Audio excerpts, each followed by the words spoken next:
प्यार इंसान की सबसे बड़ी ताकत होती है, लेकिन वही प्यार कभी-कभी उसकी सबसे बड़ी कमजोरी बनकर भी उभरती है। कुछ ऐसा ही हुआ 5 अगस्त की शाम को, जगह है दरभंगा मेडिकल कॉलेज। राहुल छोटी जाति का लड़का था, साथ ही साथ एक किसान परिवार से वो संबंधित था। उसके पिताजी छोटे-मोटे किसानी करते थे। हर परिवार की भांति उसके परिवार का सपना था कि कम खर्चे में अपनी आर्थिक स्थिति को ध्यान में रखते हुए परिवार के लिए कुछ ऐसा कर जाए कि उसके बुढ़ापे का सहारा बन जाए। माता-पिता ने राहुल को बीएससी नर्सिंग में एडमिशन करवाया, डीएमसीएच दरभंगा में। उस समय राहुल सेकंड ईयर में था और पढ़ाई के दौरान ही फर्स्ट ईयर की छात्रा थी तनुप्रिया झा, जाति की ब्राह्मण। राहुल अभी तनु के संपर्क में आया, दोनों एक दूसरे से प्यार करने लगे, पसंद करने लगे। 5 मई 2025 ये वो तारीख है जब दोनों अपने प्रेम को विवाह के बंधन में बांध लिए और ये शादी हुई उसके परिवार की मर्जी के खिलाफ। हालांकि राहुल के परिवार वाले शादी से खुश थे, उन्हें किसी तरह का कोई ऐतराज नहीं था, लेकिन तनु के परिवार वाले इसके बिल्कुल भी खिलाफ थे और बहरहाल दोनों ने शादी कर लिया। ये चैप्टर यहीं पे क्लोज हो जाती है। दूसरा अध्याय स्टार्ट होता है 5 अगस्त की शाम को, शादी से ठीक 3 महीने के बाद।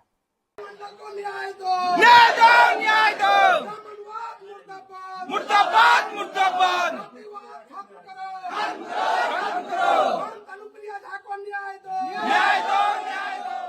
जगह है दरभंगा मेडिकल कॉलेज, डीएमसीएच। एक नया नवेला दूल्हा दुल्हन की जोड़ी वहीं पे बैठे हुए थे, साथ में उसके कुछ दोस्त भी थे। हंसी खुशी का माहौल चल रहा था। अचानक से एक आदमी की एंट्री होती है, चेहरे पे नकाब लगाया हुआ, चेहरा बिल्कुल ढका हुआ। कोई कुछ समझ पाते इससे पहले वो आदमी करीब आ जाता है और जो दूल्हा होता है, धाएं धाएं धाएं गोलियों की आवाज़ आती है और पल भर में ही उसका शरीर दुल्हन की गोद में आकर गिर जाता है। भाई के पास खड़े थे, ब्लैक नकाब में एक आदमी आया और मतलब उसके पास एक बंदूक था, वो दिखा के। ब्लैक आदमी कौन था? वो पूरा मेरा पापा है, Prem Shankar Jha. He killed, he shoot and my husband right here, मेरे आंखों के सामने। तो बिल्कुल भौचक्का से रह जाती है वो, क्योंकि वो हमलावर कोई और नहीं था, उसके पिताजी थे, प्रेम शंकर झा। गोलियों की आवाज़ आती है, जाहिर सी बात है पूरे अस्पताल में अफरा तफरी का माहौल हो जाता है और सारे मेडिकल स्टाफ आ जाते हैं, डॉक्टर्स आ जाते हैं और राहुल के कुछ दोस्त भी आ जाते हैं। इस दौरान हमलावर को पकड़ लिया जाता है और उसकी काफ़ी पिटाई की जाती है। तो जाहिर सी है उसे भी अस्पताल रेफर किया जाता है इलाज के लिए, बेहतर इलाज के लिए।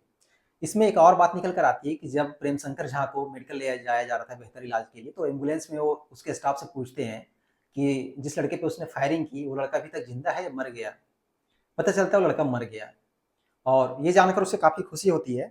वो बोलता है चलो जेल हुई थी कोई बात नहीं, अब मैं चैन से मर सकूंगा, जहाँ भी मैं रहूंगा चैन से रहूंगा। 3 मंथ के अंदर मेरा सुहाग उतर गया। ये सिंदूर वो लगाए थे 3 मंथ, 5 मई को शादी हुई, 5 अगस्त को मेरा माँ बाप का, मेरे सास ससुर का इकलौता बेटा था।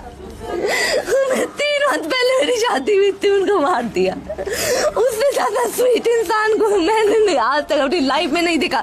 मेरे साथ फिजिकल अब्यूज होता था, उसके लिए मुझे रेस्क्यू करके वो लाए, देन लीगली मेरे साथ रहने के लिए उन्होंने मैंने उन्हें बोला था, तो फिर वो उन्होंने मुझसे शादी करी थी। सब कुछ स्टेटमेंट सब क्लियर हो गया था, 161 164 सब बयान हो गया था, कोर्ट वोर्ट में सब कुछ क्लियर हो गया था। अचानक से कल आया और मेरे हस्बैंड को मार दिया।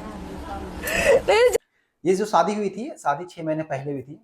तनु झा जो जाति से ब्राह्मण थी और राहुल कुमार जो छोटी जाति से बिलोंग्स करता था। तो परिवार वाले एक दूसरे से नाराज थे।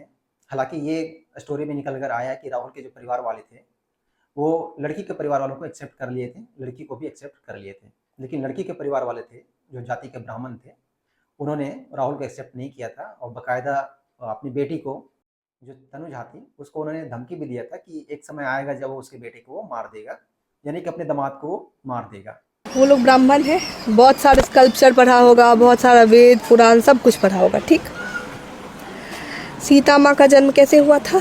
घड़ा में। किसका खून था? ऋषि मुनि, मतलब जो वहाँ पे ब्राह्मण लोग थे उनका खून था, जो रावण मार मार करके उसका खून जमा किया था, उससे घड़ा से निकली थी। सीता माता ब्राह्मण थी, राम भगवान क्षत्रिय कुल से थे। अंतरजातीय विवाह हुआ कि नहीं? ठीक, ये तो चलिए आप अरेंज मैरिज, स्वयंवर हुआ था, चलिए आप इसको अरेंज मैरिज की कैटेगरी में ले लें। तो शायद 5 अगस्त की जो शाम थी वो वही दिन था, प्रेम प्रकाश झा का दिन था। अपना किया हुआ वादा पूरा किया, लिया हुआ सौगंध पूरा किया और राहुल को मौत के घाट उतार दिया।